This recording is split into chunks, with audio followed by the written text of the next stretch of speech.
Welcome to the Mr. Phil Show. I'm your host, Phil Ammons. Today my guest is Erica Hasselhoff. Her husband, John, was an electrician for over 13 years when he accepted a job installing all the wiring on the second Death Star. Little did he know it would be his last job ever. As you may know, a small rebel alliance viciously attacked the Death Star, causing a catastrophic explosion, resulting in the deaths of over 12,000 workers.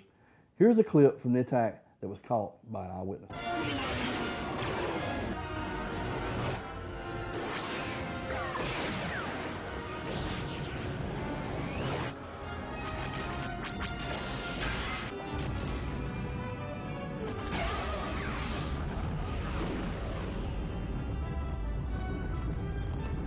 That was the destruction of the Death Star.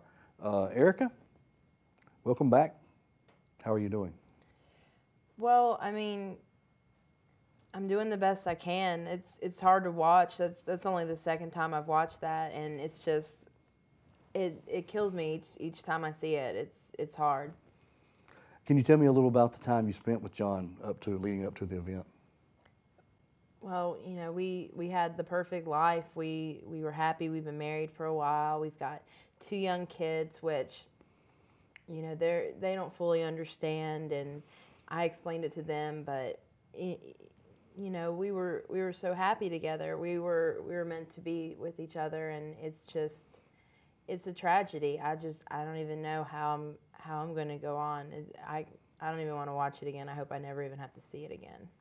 When you sent him off to work that morning, did you ever think that could be possibly the last time you would ever see him? No, I never would have thought that. I mean, you always have it in the back of your mind, and you think, you know, anything can happen, but you never think that's going to happen to you, and it's hard.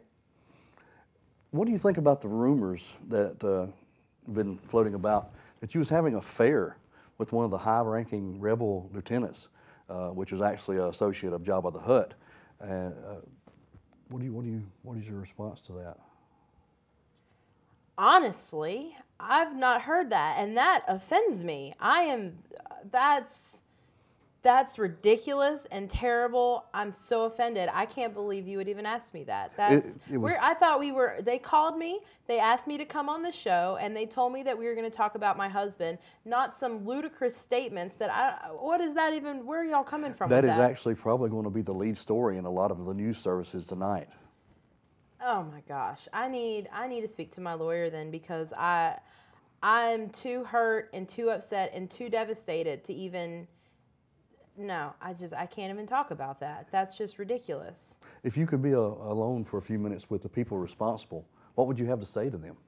That they're rude. They need to get a life. They need to quit just preying on people who are hurting and going through a hard time and try to make some kind of news out of something that's happening.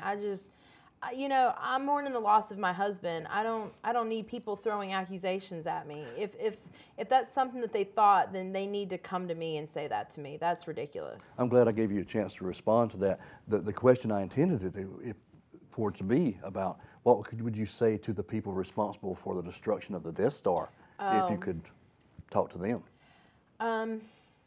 You know, I don't know how at fault anybody was. I know it's still under investigation. It's still being speculated. I would hope to think that it was an accident. I don't think it was. So I don't ever try to wish bad things on people unless I really think they deserve it. But I know karma, what comes around goes around. If it was intentional, I hope they get theirs in the end. And that's all I got to say about that. Okay. My producer's telling me it's time to take a break, and we'll come back. You think you'll be up to taking some questions from callers? Sure. Okay. We will be right back.